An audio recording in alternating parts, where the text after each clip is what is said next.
Hello friends, so welcome back to my YouTube channel. Today we will talk about concept mapping.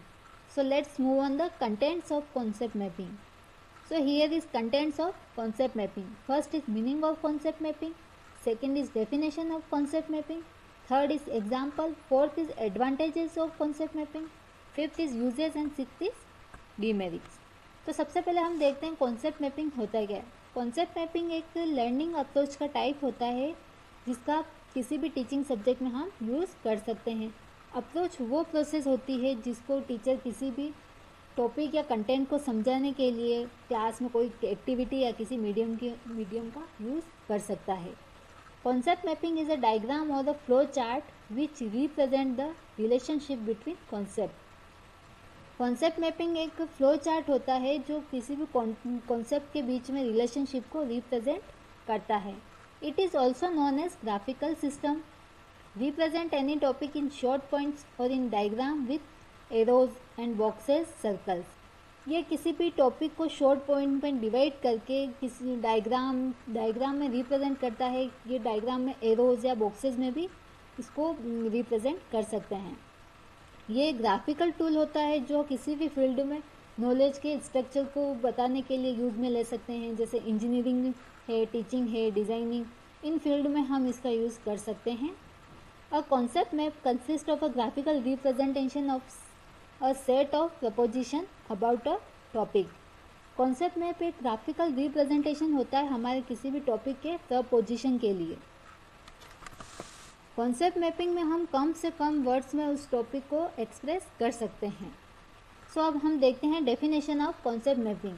Firstly, the concept mapping was developed by Joseph D. Novak in 1970. This approach is used for increase the meaningful learning in science and other subjects.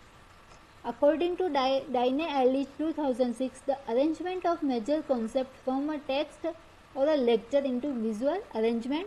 Lines are drawn between associated concept and concept maps reveal the structure pattern in material and provide a big picture. इनका कहने का मतलब था कि concept map जो होता है वो एक किसी भी टेक्स्ट या लेक्चर को विजुअल अरेंजमेंट देता है. ये इसमें लाइंस को भी हम यूज़ करके एक बड़ी सी पिक्चर प्रोवाइड करवा सकते हैं जिससे हम उस टॉपिक को इजीली समझ सकते हैं. अब हम देखते हैं टाइप्स ऑफ कॉन्सेप्ट मैपिंग.